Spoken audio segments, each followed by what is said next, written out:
नमस्कार, आप देख रहे हैं एटीएन लाइव और मैं हूं चंदन। बिहार में विधानसभा चुनाव को लेकर के अब सरगर्मियां काफ़ी तेज हो गई है। हालांकि जो गर्मी है काफ़ी ज़्यादा, इसका भी तापमान बढ़ा हुआ है और इसी क्रम में चुनावी तापमान भी धीरे धीरे बढ़ता दिखाई दे रहा है। चुनावी मुद्दे पर बातचीत करने के लिए हमारे साथ मौजूद हैं सिवान के राजद के एमएलसी कद्दावर नेता विनोद जायसवाल जी। सर, स्वागत है आपका। धन्यवाद जी चंदन जी। सर, क्या कहेंगे किस तरीके का चुनावी अभी सरगर्मी चल रही है, क्योंकि बिहार में विधानसभा चुनाव होने वाले हैं और देखा जा रहा है तमाम पार्टियां अपने अपने तैयारी में लगी हुई है। नहीं, आज हम लोग का कोऑर्डिनेशन कमेटी की बैठक थी। जी उसमें सारे दल के जितने भी हम लोग के इंडिया गठबंधन के घटक दल हैं सबकी उपस्थिति रही और आने वाला समय में चुनाव की क्या रणनीति बनाई जानी है वो तय हुआ है कि हर एक पार्टी के तरफ से दो कोऑर्डिनेटर कमेटी में दो सचिव रहेंगे और सब मिल के मतलब महागठबंधन को उम्मीदवार को जिताने का प्रयास करेंगे। सर, सिवान जिले की अगर बात कर लें तो 2 लोकसभा क्षेत्र है। महाराजगंज में 2 विधानसभा आता है, सिवान में 6 विधानसभा आता है और इन 8 विधानसभा के आप एमएलसी हैं। तो ऐसे में क्या लग रहा है कि 8 विधानसभा क्षेत्र पे क्या लग रहा है कि महागठबंधन की क्या स्थिति होगी, चाहे वो सिवान हो, जीरादेई हो, दरौली हो या फिर रघुनाथपुर हो, गोरियाकोटी हो, महाराजगंज हो, बड़हरिया हो। तो ये 8 विधानसभा क्षेत्र हैं लगभग, सिवान सदर है। क्या स्थिति होगी इस बार? देखिए, हम तो जनता के बीच जा रहे हैं और मतलब सिवान की स्थिति कमोबश सब पूरे स्टेट की स्थिति एनडीए सरकार जो फिलहाल चल रही है उससे त्रस्त हो चुकी है। मतलब महंगाई चरम सीमा पर चल गई है, बेरोजगारी में कोई सुधार नहीं हुआ, मतलब लोग पलायन कर ही रहे हैं। आज हमको पता चला कि औरतें भी अब पलायन कर रही हैं। करप्शन का तो कोई कहना ही नहीं है, आईएएस लोग गिरफ्तार हो रहे हैं, सीईओ लेवल पर, एसडीओ लेवल पर, बीडीओ लेवल पर, थाना में सब जगह करप्शन का बोलबाला हो गया है। मतलब जनता एकदम त्रस्त हो गई है और विकल्प की मतलब तलाश कर रही है। तो महागठबंधन की ओर से माननीय तेजस्वी की ओर पूरा बिहार आशा भरी नजरों से देख रहा है कि अगर जो, क्योंकि 17 महीने के कार्यकाल में जो तेजस्वी जी ने कर दिखाया वो 19 साल एनडीए की सरकार ने नहीं कर पाई थी। आपने देखा होगा कि नौकरी जो 3,75,000 अपने कार्यकाल में दिया, तो 18 साल से नीतीश सरकार कोई नौकरियां दिए नहीं थे।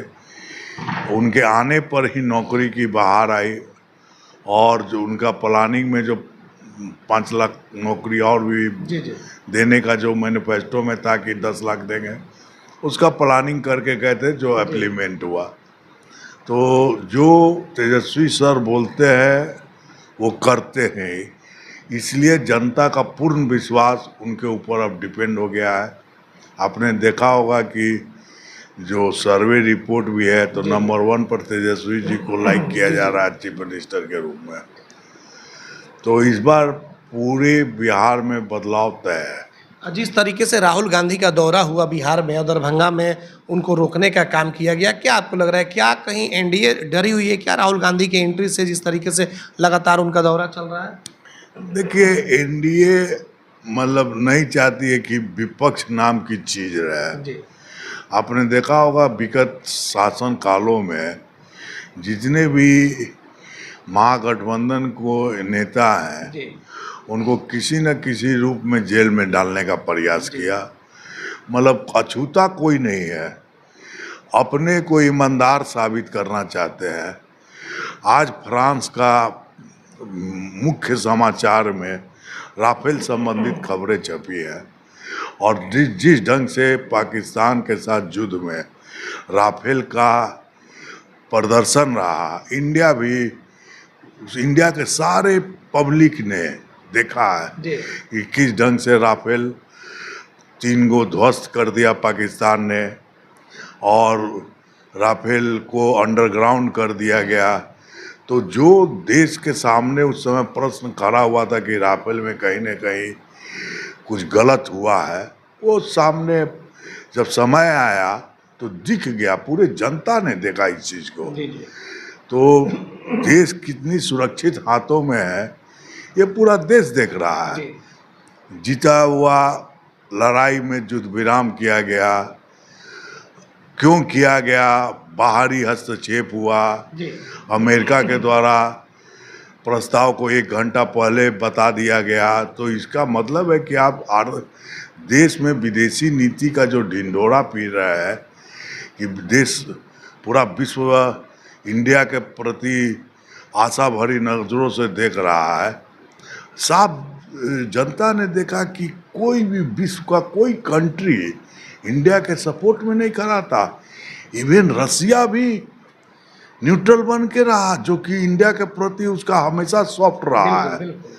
तो देश देखा, आज पूरा देश देख रहा है कि पड़ोसी कंट्री इंडिया से मुंह मोड़े हुए हैं। ये कैसी विदेशी नीति है आपकी? किस ढंग का आप युद्ध लड़ने का प्रयास कर रहे थे, या किस ढंग से बिना कंडीशनल समझौता किए कि आपको रोज मतलब आज जम्मू कश्मीर में ऑपरेशन करना पड़ रहा है? तो इसका मतलब है कि आपने शहीदों का अपमान किया।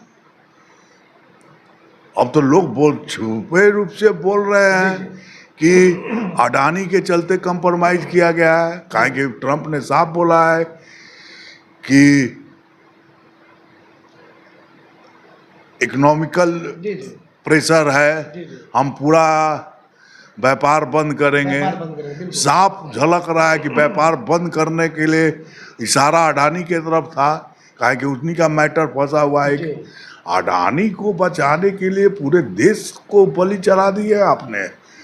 पूरा इंडिया की जनता देख रही है, पूरे विश्व में इंडिया का तू हो गया। तो ये मतलब जनता अब तो एनडीए सरकार को कभी भी माफ नहीं करेगी। लेकिन सर, ये जो भारत पाकिस्तान का जो युद्ध था, ये बिहार में जो विधानसभा चुनाव होंगे, क्या बीजेपी को कितना फायदा? देखिए, बीजेपी का इसलिए वो लोग तो मुद्दा बनाएंगे इसे। मुद्दा तो हम ही लोग बना दिए हैं। अब जो मतलब परिस्थिति पैदा हो गई है, आप देश को धर्म के नाम पर बांटने पर लगे। देश ऐसे थोड़ी चलता है। आपको जनता क्या चाहती है?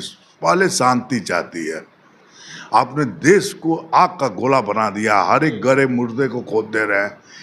कभी आप मस्जिद के अंदर मंदिर खोजने लगते हैं, वक्फ बोर्ड का कागज मांगते हैं कि जमीन है तो कागज दिखाओ।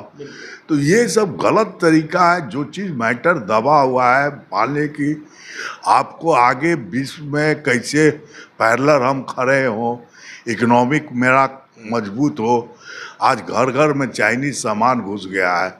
आप इकोनॉमिकल स्ट्रॉन्ग न करने के जगह पर आप देश को मतलब गृह युद्ध में बांट दिए हैं। अब तो सर सूफिया कुरैशी जो हमारे देश की बेटी थी, उन पर मंत्री ने सवाल खड़ा कर दिए। ये तो गलत हो रहा है। इस ढंग से तो कोई आदमी आगे बढ़कर काम करना पसंद नहीं करेगा। आप मतलब ये तो मान लीजिए कि चीफ ऑफ आर्मी पर ब्लेम लगाया गया, उसी ढंग से सुप्रीम कोर्ट को चीफ जस्टिस पर ब्लेम लगाया जा रहा है। और वो भी आपके वाइस प्रेसिडेंट आरोप लगा देते हैं कि संविधान में इंटरफेयर करने का आपका कोई राइट नहीं है, जबकि संविधान सर्वोपरि है। संविधान का रक्षा करना सुप्रीम कोर्ट का भी धर्म बनता है। तो आपके अगेंस्ट कोई जा रहा है, या तो सुप्रीम कोर्ट जाए, वो भी आप उसको डेमोलाइज करने का प्रयास करते हैं, सेना प्रमुख को डेमोलाइज करने का प्रयास करते हैं। एक मंत्री कह रहा है कि पूरा सेना मोदी जी के पैर में नतमस्तक है। ये कभी आज तक देखा गया है ऐसा चीज? सेना का काम है अब देश की सुरक्षा करना, उसको प्राइम मिनिस्टर से क्या मतलब है? वो तो देश का सुरक्षा सैनिक। अब कोई सैनिक इस सिचुएशन में लड़ने का प्रयास करेगा?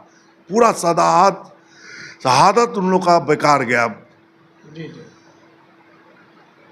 ये बताइए जायसवाल जी कि 8 विधानसभा सीट है सीवान की, अगर बात कर लें हम तो 8 विधानसभा सीट पे क्या लग रहा है कि आरजेडी कितनी सीटों पर यहाँ से चुनाव लड़ेगी?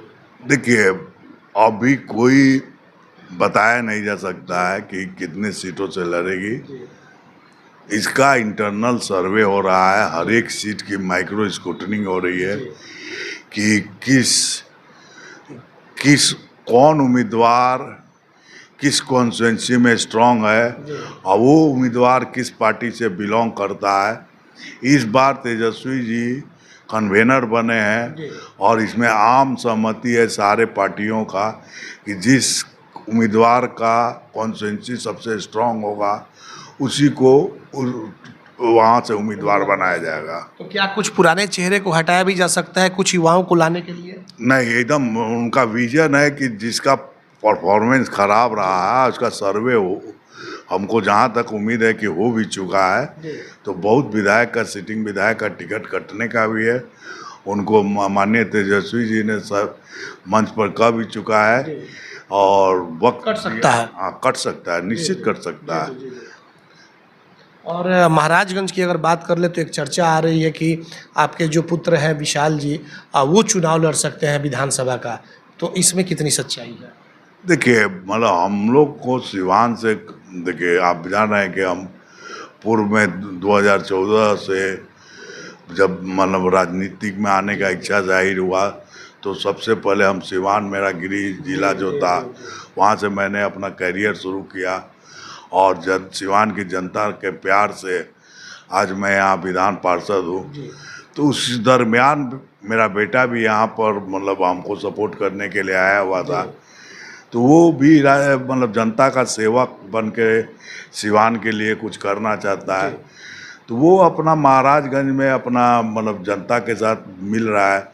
अगर जनता की चाहत होगी और पार्टी अगर इच्छा व्यक्त करेगी कि हाँ आप यहाँ से लड़ेंगे, अगर पार्टी टिकट देगी तो हम बेटा से आप पूछ सकते हैं बेटा कल आ ही रहा है, तो इसका वही जवाब देगा कि वो राजनीति में आना चाहता है कि नहीं। लेकिन जायसवाल जी एक और चर्चा चल रही है, हालांकि लगातार सोशल मीडिया पर भी देखने को मिलते रहता है कि आप हो गए या आपके पुत्र हो गए या आपके पूरे परिवार के लोग हो गए लालू प्रसाद यादव के परिवार के काफ़ी करीबी है, तो ऐसे में टिकट नहीं मिलना थोड़ा सा ये बातें समझ नहीं आ रही। टिकट लोग चर्चा कर रही भाई कन्फर्म हो जाएगी, जो परिवार के जब नज़दीकी है काफ़ी करीबी है, तो ऐसे में कहा जा रहा है कि टिकट मिल सकता है। देखिए, तेजस्वी जी का विजन क्लियर है।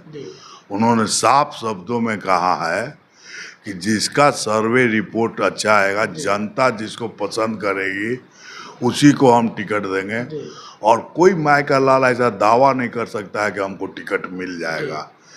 तो वो नज़दीकी एकदम साफ चेतावनी है कि जनता की पसंद होना चाहिए, न कि परिवार की पसंद।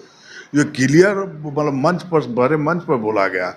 अगर विशाल को जनता लाइक करेगी तभी टिकट मिलेगा, न कि नज़दीकी होने का फायदा इनको मिलने जा रहा है। लेकिन वहाँ से अभी अगर सीटिंग की बात कर ले तो सीटिंग विधायक वहाँ से विजय शंकर दुबे हैं, होगा कांग्रेस कहाँ जाएगी? देखिए, हम आप बोल रहे हैं कि सर्वे हो रहा है, बहुत विधायक के टिकट कटेंगे, चाहे किसी घटक दल के हो चाहे आरजेडी का हो। इसमें बड़े नेता जो दिल्ली में बैठे हुए हैं, जो बड़े, उनको आपसी सहमति के अनुसार कोऑर्डिनेशन